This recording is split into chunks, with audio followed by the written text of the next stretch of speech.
Selamat datang di salah satu perkuliahan wajib program studi oceanografi yaitu Mekanika Fluida OS 2102. Pada pertemuan minggu kedua ini kita akan melanjutkan diskusi kita tentang partikel fluida, yaitu bahasan mengenai konsep massa elementer.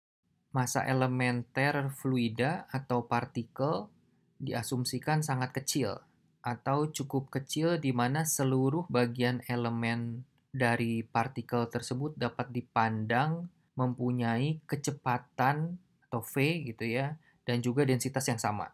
Gitu. Jadi dia sangat kecil sehingga densitasnya itu seragam, ya sama gitu. Nah, kajian mekanika fluida atau hidrodinamika nantinya ya, kajian teoritisnya itu didasarkan pada konsep massa elementer atau partikel fluida. Volume partikel fluida itu dia lebih kecil jika dibandingkan dengan dimensi fisis dari sistem yang ditinjau, tapi cukup besar ya dibandingkan dengan rata-rata jarak antara molekul. Ya, jadi kalian harus membayangkan bahwa volume fluida yang kita asumsikan sebagai massa titik tadi ya, partikel titik gitu ya, itu dia dimensinya itu cukup besar gitu ya jika dibandingkan dengan jarak antara molekul.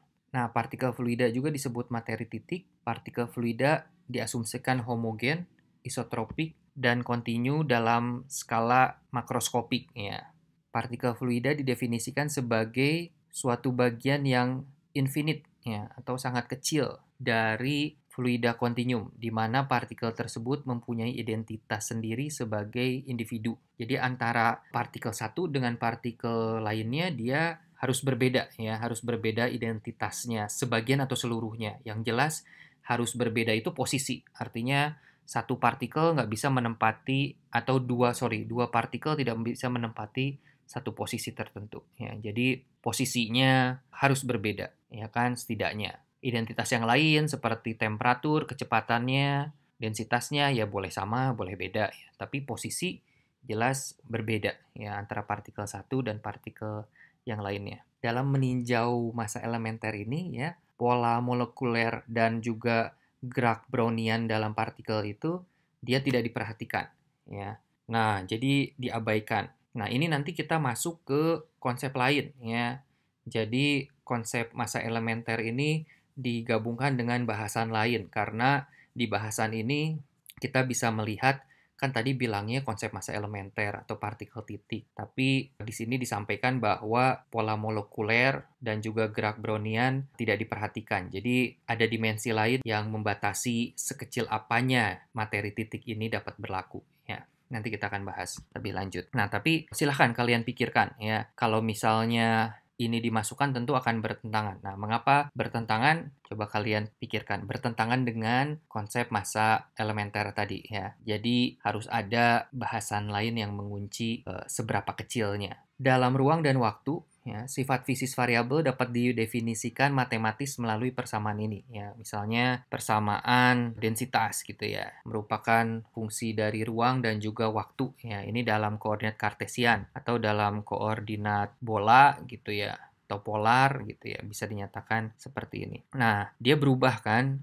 si densitasnya dalam ruang dan waktu. Walaupun kita belum membahas kira-kira pengertian dari persamaan di atas jika dihubungkan dengan konsep kontinum dan partikel fluida sebagai massa elementer apa gitu ya. Apa kira-kira ya. Ini kan persamaan matematis ini ya. Yang pertama itu dari persamaan matematis itu kita bisa lihat bahwa ya fluida Newton didefinisikan sebagai suatu materi yang berubah secara kontinu ya kan karena dia kontinu ya dia variabel dari ruang dan waktu. Setiap x-nya berubah maka densitasnya juga berubah ya setiap waktunya berubah densitasnya juga bisa berubah ya. Jadi dia ada kekontinuan di situ. Kemudian asumsi bahwa seluruh karakteristik fluida ya, baik tekanan, kecepatan, kalau yang tadi itu densitas salah satunya ya, dia berubah secara kontinu dalam ruang mengikuti persamaan pengaturnya ya, persamaan pengatur yang berlaku atau dia mengikuti konsep kontinum. Jadi yang pertama itu fluidanya gitu ya, sebagai suatu materi, yang kedua itu karakteristiknya itu juga dia berubah secara kontinu. Nah, Nanti kita akan membahas ya. Jadi jawaban ini benar tapi dia belum lengkap. Kita harus membahas mengenai konsep lainnya karena dia di sini disebut mengikuti persamaan pengatur yang berlaku. Kemudian yang ketiga, kemungkinan ketiga adalah dalam satu kontinum ya, nilai variabel fisis di titik dalam ruang adalah perata-rataan nilai variabel dalam suatu ruang titik ya, dalam satu ruang titik atau dalam suatu volume seperti yang kita bahas dari volume 1 ke volume 5 di slide sebelumnya ya. Nah, jadi kita harus juga membahas terkait dengan bahasan lain ya untuk jawaban nomor 3 ya. Tapi setidaknya bisa disimpulin dari pertanyaan tadi ya bahwa sifat fisisnya dapat dinyatakan dalam suatu persamaan matematis itu menekankan bahwa konsep kontinu itu dia berlaku ya, baik fluidanya maupun karakter fluidanya. Oke, dalam segmen ini kita coba ringkas ya. Yang pertama, partikel fluida didefinisikan sebagai bagian terkecil dari fluida kontinu yang mempunyai sifat tersendiri secara individu ya, membedakan dengan partikel lainnya. Tapi seberapa kecil belum kita bahas. Ya, tapi kita sudah membahas bahwa dia cukup kecil sehingga dia mempunyai densitas yang sama lah ya. Densitas yang sama dan juga dia dalam urusan jaraknya itu melebihi jarak rata-rata molekulnya. Artinya dia lebih besar dari tingkat molekuler. Tapi seberapa kecilnya kita belum ngebahas ya. Nah, kajian teoritis mekanika fluida itu didasarkan pada suatu konsep massa terkecil fluida atau partikel fluida. Yaitu tadi kalau yang cocok itu dalam tinjauan Lagrange.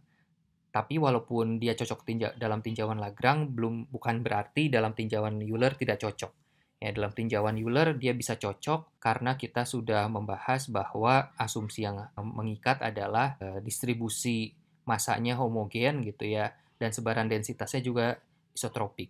Hukum-hukum mekanika fluida diperoleh dengan mengintegrasikan atau menjumlahkan hukum-hukum pengatur gerak partikel fluida. Ini belum kita bahas lebih lanjut, nanti kita akan bawa ringkasan konsep ini ke topik selanjutnya. Oke, terima kasih.